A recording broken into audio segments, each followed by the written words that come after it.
Alright, ladies and gentlemen, welcome back to another video, and today we are going to be taking on the brand new Apocalyptic Shadow that is just released in version 2.4. We are going to be recording this on the day of its release so we can get this to you as quickly as possible. Now we are going to be going up against Kafka and the Doomsday thingy. We will be using an E0S0 Dr Ratio team, as you can see, no Topaz or Robin. And then on the second half, we'll be using a Boothill team for Super Break. We do have the follow-up buff for not having their weakness on the first half, and then just have a break damage increase on the second half. And luckily, our Dr. Ratio team will benefit from the fact that follow-up attacks have a slight damage increase. Anyway, with that being said, we are just going to hop straight into this, starting off with our Boothill team. Basically, Kafka's just going to summon some things in. We're going to have to take him out before we can take her out. Anyway, we're starting off with our Aventurine technique. Okay, unfortunately we don't get the best one, but anyway, get our Tingyun's ult, Dr. Ratio debuff, and into Silverwolf. Now, the unfortunate thing is that Kafka doesn't spawn in her enemy straight away, so they don't actually have any debuffs on them.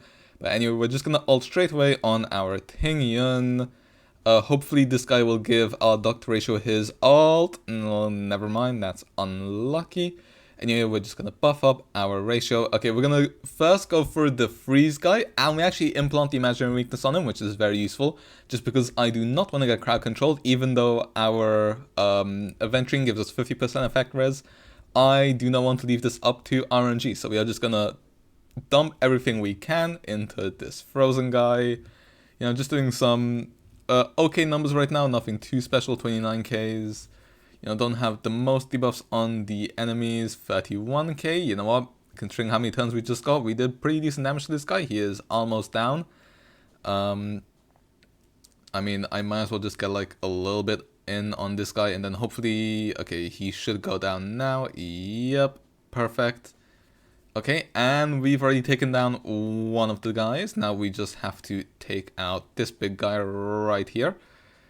Should be relatively easy. Just gonna go for the basic, and we should have a 100% chance of hitting him, I would assume. Now, the really nice thing here is that most of these enemies hit multiple opponents at once, so our Aventurine gets a hell of a lot of stacks.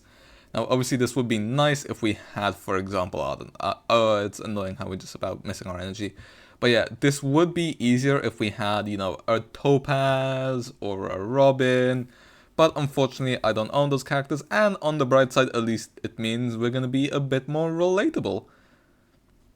Anyway, 30k here on our ultimate. We should be able to take this guy down very soon, at least. Yeah, okay, we should take him down in a skill, and then our follow-up should hit Kafka, and it does. Although, unfortunately, she didn't get her weakness bar back, but it's fine, it shouldn't matter too much. And now we can dump basically everything into it. We can go for our Aventurine ult, and then Tingyun skill.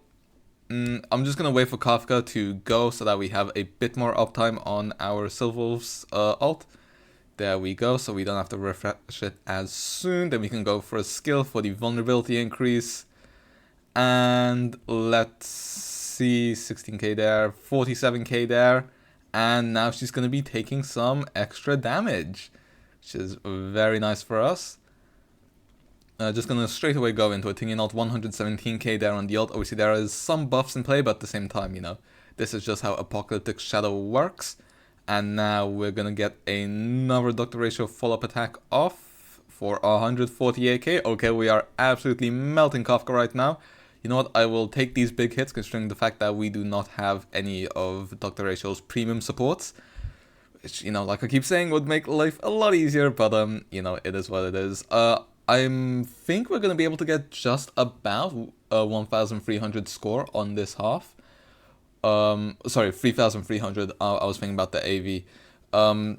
But I think our Boothill half should carry us a fair bit. I feel like if we had the Ratio's premium team, then we would be able. Also, just look how many debuffs are on Kafka. This is why I love Silverwolf. But, yeah, as I was saying, I do feel like if we had his premium team, we would probably be able to clear this in maybe 3,500. But I feel like we're going to just about be able to hit 1,300. And we're maybe going to rely on Boothill to carry us a little bit. I am curious to see how Dr. Ratio will still hold about when Fei Xiao comes out. Hopefully she doesn't power creep him too much, because I actually do think Dr. Ratio is a very good unit. If you guys saw my previous video, which actually popped off quite a fair bit, it's the 5th most viewed video on my channel, I did say that Dr. Ratio is approximately an A-tier character when it comes to putting him as a free-to-play. And hopefully I can prove that here by having a decent clear about using his best team. But yeah, anyway, yap aside, I do tend to skill on Tingyun when there is only 1 turn left on Dr. Ratio, because as soon as he goes, his follow-up attacks won't be buffed anymore, so, you know, slightly more. So, you know, Tingyun isn't generating as much SP as she normally would, but it shouldn't be a problem. Anyway, we have got one of these guys halfway down. We're on about 1500 AV. We still have a bit to go, luckily. And okay, this will proc his follow-up on Kafka, but unfortunately that won't do too much. It would be nice if our Ratio were to get hit here and get his ult sooner. Kafka, do your thing, please. Okay, that's not what you're supposed to do. Ooh, okay. Now, obviously these guys are technically gonna get CC'd. Now, what I want to know is if Dr. Ratio's shield will protect them from the CC, or if we're just like a bit screwed. Now, the good thing is our Silverwolf and our Tingyun do already have 30 effect res, which means that alongside our shield from Aventurine, they have 80 effect res, which should be good. Oop, okay, this guy goes down, which is very nice. We can just ult this guy straight away. His weakness will be broken, which means he will also take bonus damage, because that's how this annoying little boss works. I was going to use a different word there, but you know, we will refrain from the profanities for YouTube's own sake. 70k. Okay, he should be going down soon, and we should get... Okay, yep, we do get our Tingyun ult here. Do I want to use it? Okay, do I want to use it straight away to buff up our damage? Yes, I will. Just because I'm hoping he can die in this skill and follow-up. What I was considering was just waiting for Ratio to go and then proc down stuns. But I think I'd rather him just go down here. Never mind. Okay, we're probably going to need one more skill to take him out, which, you know... Oh well, gotta do what you gotta do. 11k on a normal attack from our Tingyun is a bit funny to see. Okay, yeah, the effect res does proc, so we don't get CC'd, which is nice. And I'm just gonna start putting on our debuffs on Kafka already. Do have our ult on Aventurine. Not gonna use it now. I'm gonna wait for her to get her imaginary weakness down, because it does quite a bit of toughness break to the imaginary bar. There we go.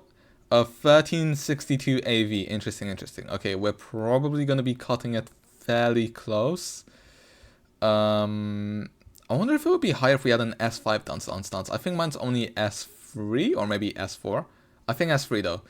So yeah, it's gonna be a little bit before we can proc it again, although I am wondering if that would help our AV. Anyway, we do have all of our buffs up now, so what I'm gonna do is oh, okay, never mind. Aventurine already procced all his, Ratio already procced all his follow-up attacks. So I might as well just go... This is so satisfying. Gonna go into his ult, into Tingyun to buff up his next hit. And then we Silverwolf ult for the big defense shred and to proc another round of Ratio follow-ups, which will deal 139k. I'm pretty sure our Ratio has about 97.5 crit rate and 240 crit damage, because Dr. Ratio gives himself 15 crit rate, 30 crit damage. The artifact set gives him 8 crit rate and 24 crit damage, I want to say. Oh, we just about went into 1283 AV. Oh, that's unlucky. We were so close to getting over 1300. I wonder if an S5 down stance would have helped there. I'm sure I could have played a bit more optimally, but yeah, I really would have liked to see 3,300 there, but, you know, it is what it is. Can't complain too much. I wonder if we just had Robin, if we could maybe hit like 3.4k. But anyway, we are now on to the second half, which is our break effect half. Now, I am expecting this one to do slightly better, because we have a fully speed-tuned team here. Boothill is on 156, Gallagher is on 157, and then Trailblazer and Ruan May are on 158. Obviously, this is including Ruan May's 10% other than for herself. And anyway, we are just gonna get started on breaking the ice weakness here, and then we're gonna go for the imaginary weakness here. I actually do really like this imaginary and quantum confused mechanic they added. I feel like this is maybe the best. I definitely feel like this design for AS is much better than the last one, because for whatever reason, Akron and Firefly were just better than Boothill and Dr Ratio for it, just because there was so many targets in it which you had to hit before you could damage the enemies. But yeah, anyway, I am just gonna target this hand first because I want to break and kill this hand first with our Boothill. Although it does actually survive, which is, you know, a bit unfortunate, so we are just gonna keep on just whittling these guys down. We're gonna go for this guy with our Gallagher. Hopefully it dies. Okay, yes it does.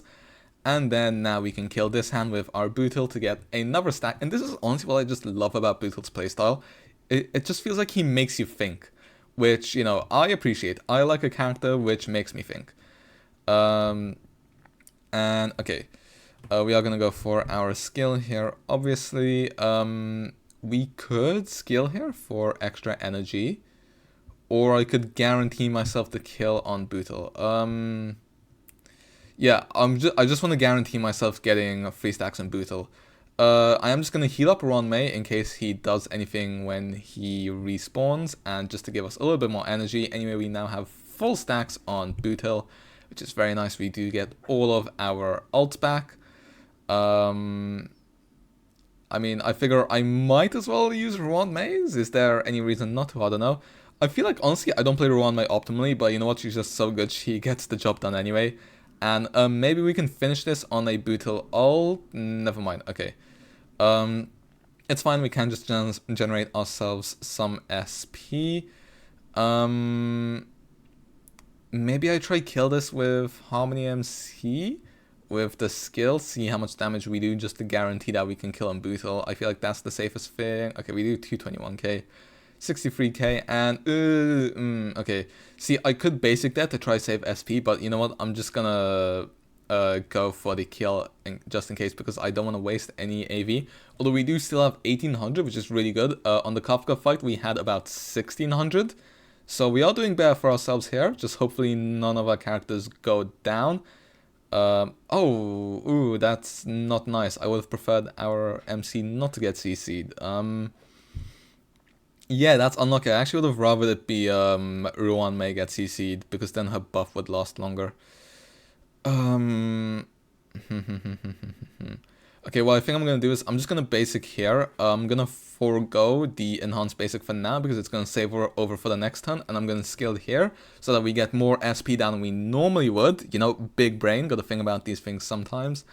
I don't think it really matters which hand we take out, so I'm just gonna start off with this guy, 377k. Very nice. Okay, that's like that. Okay. Oh. Why have you just CC'd Ruan May? I mean, like I said, I rather Ruan May get CC'd than our Trailblazer, so to be fair, that's fine. Yeah, okay, yeah, I'm just gonna take out this hand.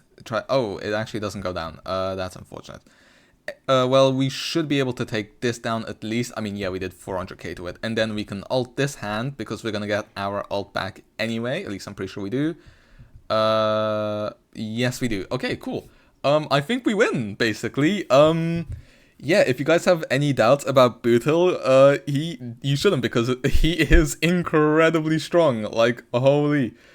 Man, I just love this team so much, I'm not gonna lie. It's incredible. Anyway, just skill here on our one man. Just gonna basic here. I could ult on Gallagher, but I feel like we might as well finish it off with Boothill. How much do we do? 652k. Now, obviously, this is buffed by Apocalyptic Shadow. I think our Boothill normally does about 300k. In Memory of Chaos. I mean, it depends on what the turbulence is. There's just so many buffs you have to consider in this game. But yeah, we ended up getting a nearly 7,000 score. And, you know, for E0S0 Dr Ratio and Boothill, as well as the fact that we don't have our Ratio's premium team, you know what? I feel like that is pretty decent. So with that being said, hopefully you guys enjoyed this run. I will move on to the character builds before we go on to the outro and end the video. Alright, as you can see, we actually had a pretty good run when it comes to the current Apocalyptic Shadow. When it comes to our character builds, we have our Boothill here, who is on 200 break effect right now, but in battle with all the buffs, he'll be at about between 310 and 350 break effect, depending what buffs we have up, and then obviously this goes up to 156 speed. He is on the Cruising in the Stellar Seas, literally just have him on a 5-star light cone as a stat stick, mostly for the HP and the defense. Obviously he is on the new artifact set and on Talia, and he is E0 when it comes to our Ruan, also E0, 158 speed, 124 ERR, where is break effect, there we go, 117, and she is on cogs. Obviously she will get the 180 that she fully needs, thanks to Harmony MC. 2-piece speed, 2-piece break effect, and she is on the Penacony set. And like I said, E0 when it comes to our Harmony Trailblazer on 225 break effect, which is nice because obviously she shares break effect, 148 speed on an S2 Memories of the Past.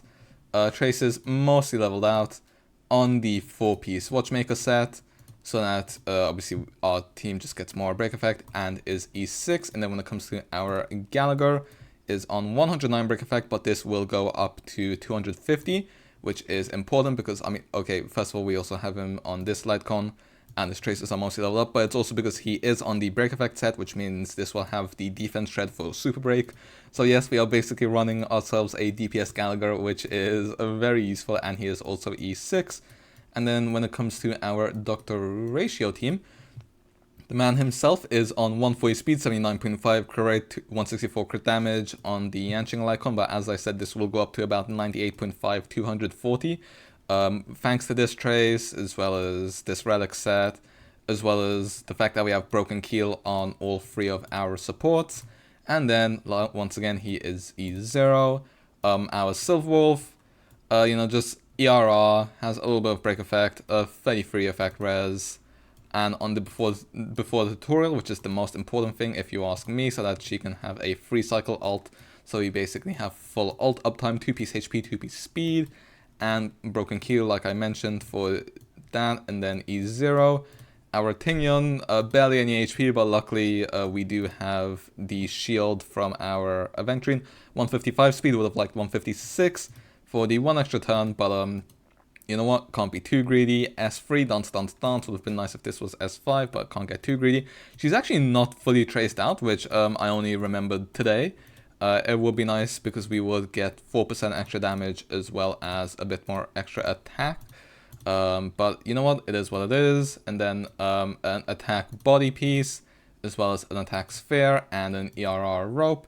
And she is E2, which, it would be nice if we could have her E6, E4 is a bit nice as well, but, you know what, can't get too greedy. Unfortunately, we have not been lucky whatsoever with Tingyun Eidolons, but, yeah, and then when it comes to our Aventurine, he's on 3.6k defense. I actually have him on my Acron build by accident, so he actually has a bit of effect hit rate, which he normally wouldn't have. I would normally swap out his relics for slightly more defensive ones as opposed to break effect, but you know what, I mean, Aventurine is just so good at shielding that it doesn't really matter.